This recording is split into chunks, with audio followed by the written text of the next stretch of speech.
अस्सलाम वालेकुम दोस्तों, कैसे हैं दोस्तों। डेटा कम्युनिकेशन की एक नई वीडियो में मैं आप सब लोगों को खुशामदीद कहता हूं। दोस्तों आज की वीडियो में हम बात करेंगे सिंक्रोनस ट्रांसमिशन पर के सिंक्रोनस ट्रांसमिशन क्या होती है। तो दोस्तों डेटा ट्रांसमिशन के हमने दो मोड देखे थे, पैरेलल ट्रांसमिशन और सीरियल ट्रांसमिशन। और उसकी सीरियल की फर्दर टाइप्स थी असिंक्रोनस, सिंक्रोनस और आइसोक्रोनस। ठीक है, तो सिंक्रोनस ट्रांसमिशन क्या होती है। ठीक है, तो in synchronous transmission bit streams are combined into larger unit as frames. तो इसमें जो हमारे बिट स्ट्रीम्स हैं या जो हमारी बाइट्स वगैरह जो कुछ भी है, ठीक है, जो बहुत सारी बिट्स हैं वो मिलकर एक फ्रेम बनाती हैं। जैसे कि आप लोग इधर देख सकते हैं कि फ्रेम एक पूरा बना है। ठीक है, बहुत सारी बिट्स है, जैसे ये बहुत सारी बिट्स है या बाइट्स है या स्ट्रीम्स ऑफ बिट स्ट्रीम, जिन्हें हम कहते हैं कम्बिनेशन ऑफ बिट्स या ग्रुप ऑफ बिट्स। ठीक है, तो ये एक फ्रेम की शक्ल में होती हैं। ठीक है, और जो कि बहुत सारी मल्टीपल बाइट्स या मल्टीपल बिट्स पर मुश्तमिल होती हैं। As frames consisting of multiple bytes. ठीक है, ये जो हमारे फ्रेम्स होते हैं काफ़ी सारी बाइट्स पर, ये देखें 1 2 3 4 3 तो हमारे सामने, इसके अलावा भी काफ़ी सारी बाइट्स हैं। ठीक है, तो ये काफ़ी सारी बाइट पर मुश्तमिल होते हैं। And there are gaps between frames. चूँकि बहुत सारी बाइट्स का एक फ्रेम बना होता है तो इन फ्रेम्स के दरमियान अलबत्ता गैप्स होते हैं। ठीक है, तो ये देखें इन फ्रेम्स के दरमियान गैप्स हैं। ठीक है, ये कह सकते हैं कि इनके दरमियान गैप्स हैं, but no gap between bytes in single frame. तो जो चलेंगे एक सिंगल फ्रेम के अंदर कोई गैप नहीं होता। जैसे कि फ्रेम्स के दरमियान तो आपने गैप देख लिया, लेकिन फ्रेम के अंदर जो बाइट्स हैं, ऐसे ये देख सकते हैं 2 बाइट्स जुड़ी हुई हैं, तो इनके दरमियान कोई डिफरेंस नहीं होता। ये सब इकट्ठी होती हैं, यानी ये सारा डेटा इकट्ठा ही है। ठीक है, एक ही लाइन में डिकोड हो रहा है, मतलब सेंड हो रहा है और आगे से डिकोड हो रहा है। ठीक है, तो दोस्तों ये कंसेप्ट था फ्रेम्स का। जो हमारे बाइट्स हैं वो फ्रेम्स में होती हैं और फ्रेम्स के दरमियान गैप होता है, लेकिन जो उनके अंदर बाइट्स होती हैं उनके अंदर कोई गैप नहीं होता। Receiver receives frames and then decodes bit streams at its convenience. तो जो हमारा रिसीवर होता है वो फ्रेम्स को रिसीव करता है और उनको उन बिट स्ट्रीम्स को इस तरह करता है, अपनी सहूलियत के तहत उनको डिकोड करता है। ठीक है, so here data is transmitted unbroken. ठीक है, तो यहाँ हमारा जो डेटा होता है अनब्रोकन क्या होती है, स्ट्रिंग्स ऑफ बाइनरी डिजिट्स, यानी जो हमारे 1 0 की स्ट्रिंग्स हैं। ठीक है, उनकी जो स्ट्रिंग्स होती हैं या उनके जो ग्रुप होते हैं उनमें ट्रांसमिट किया जाता है। And receiver separates into bytes और बिट्स।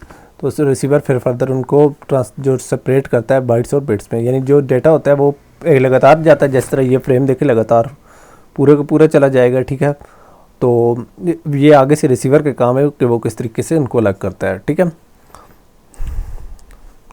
तो यहाँ मैं आप लोगों को बता दूं कि जैसा कि मैंने आप लोगों को बताया था, यहाँ एक फ्रेम के अंदर बाइट्स हैं। ठीक है, उनके अंदर आपको डिवीज़न नज़र आ रही है। ये सिर्फ इसलिए आपको डिवीज़न नज़र आ रही है ताकि आप लोगों को पता चले कि इसके अंदर बहुत सारी बाइट्स होती हैं। अगर आप रियल में बात करें तो रियल में इस तरह की कोई बार या कोई डिवीज़न नहीं होती, बल्कि कोई डिवीज़न होती नहीं है। यानी एक फ्रेम के अंदर कोई डिवीज़न नहीं होती, बल्कि बहुत सारी बाइट्स का कम्बिनेशन होता है। ठीक है, so a frame is a combination of multiple bytes. ठीक है, तो फ्रेम्स के दरमियान डिवीज़न है लेकिन फ्रेम के अंदर नहीं है। ठीक है, however sender can choose burst of data instead of long string. यानी चलें ये तो बात थी इकट्ठी, लेकिन अगर हम बस्ट में भेजना चाहें डेटा, यानी बस्ट जैसे कि आप गन्स वगैरह में देखते हो कि इकट्ठा डेटा भेज दिया फिर रेस्ट या ये सारा कुछ, तो वो डेटा भेजा जा सकता है। यानी लंबी स्ट्रिंग्स की बजाय वो थोड़ा सा डेटा इस तरह भेज देता है, फिर थोड़ा सा डेटा इस तरह भेज देता है। यानी इस तरह लंबी स्ट्रिंग की बजाय वो इस तरह कर लेता है कि बस्ट में भेजता है तो वो भेज सकता है। ठीक है, तो बस्ट अगर वो भेजता है तो उन बस्ट के दरमियान जिस तरह फ्रेम्स के दरमियान गैप्स हैं या आइडल बिट्स हैं, इस तरह की वो उनके दरमियान होगी। ठीक है, so know start stop and gap. ठीक है, ना इसमें स्टार्ट बिट्स होती हैं, ना स्टॉप बिट्स होती हैं, ना ही कोई गैप्स होते हैं। Which is major difference between synchronous and synchronous transmission. यानी स्टार्ट और स्टॉप बिट्स और उनके दरमियान जो गैप्स है वो नहीं है। ठीक है, फ्रेम्स के दरमियान गैप है लेकिन इतने ज़्यादा गैप्स नहीं है जितने उनके हर बाइट के दरमियान गैप्स होते थे, तो इस तरह की गैप्स नहीं है। तो ये एक सिंक्रोनस और सिंक्रोनस ट्रांसमिशन के दरमियान एक बड़ा डिफरेंस है, तो ये एक एडवांटेज भी कह सकते हैं। However timing is important. तो यानी चलें उनके दरमियान गैप नहीं है लेकिन टाइमिंग फिर भी इम्पोर्टेंट है। ठीक है, तो जैसा कि मैंने आप लोगों को लास्ट ट्रांसमिशन में बताया था, उसके अंदर टाइमिंग इंपॉर्टेंट नहीं थी, लेकिन इसके अंदर टाइमिंग इंपॉर्टेंट है। ठीक है, तो टाइमिंग के ऊपर इम्पोर्टेंट है। Accuracy of information depends upon receiving equipments ability, यानी ये जो हमारी जो एक्यूरेसी है या डेटा की करेक्शन है वो किस चीज़ पर डिपेंड करती है, वो रिसीविंग इक्विपमेंट की कैपेबिलिटी पर कि वो कैसे डेटा रिसीव करता है। ठीक है, इसकी टाइमिंग भी इंपॉर्टेंट है कि डेटा पहले वाला डेटा पहले और बाद वाला डेटा बाद में, उनके दरमियान एक टाइमिंग होनी चाहिए। ठीक है, उसके साथ साथ जो हमारा जो रिसीविंग इक्विपमेंट है, ठीक है, दरमियान वाला मीडियम तो है ही ठीक, तो होना ही ठीक चाहिए, लेकिन रिसीविंग इक्विपमेंट में भी इतनी सलाहियत होनी चाहिए कि वो डेटा को कर ले, ताकि वो सही तरीके से उनको काउंट कर सके। ठीक है, यानी जो जितनी बिट्स चाहिए उनको काउंट कर सके। अगर वो किसी को अपना काउंट लूज़ कर लेते हैं तो हम कभी भी ओरिजिनल सिग्नल को इस केस में रिकवर नहीं कर पाएंगे। तो अब इसके एडवांटेजेस पर बात कर लेते हैं। Higher speed for not having redundant bits. ठीक है, तो जैसे कि आप लोगों ने देखा था रिसीविंग एंड और प्रोसेसिंग और रिसीविंग एंड पर आप लोगों ने देखा होगा कि रिडंडेंट बिट्स होती थी। ठीक है, और जैसा कि लास्ट ट्रांसमिशन में देखा था उनके अंदर बिट्स होती थी, स्टार्ट स्टॉप बिट। ठीक है, और एंड गैप्स। ठीक है, और इसके साथ गैप्स होते थे। तो इस जो हमारी सिंक्रोनस ट्रांसमिशन है, there are no redundant bits. ठीक है, एंड गैप्स। ठीक है, तो इस तरीके से हमें जो रिसीविंग एंड है उस पर कोई प्रोसेसिंग भी नहीं करनी पड़ती और गैप्स ना होने की वजह से डिलेज भी नहीं होते।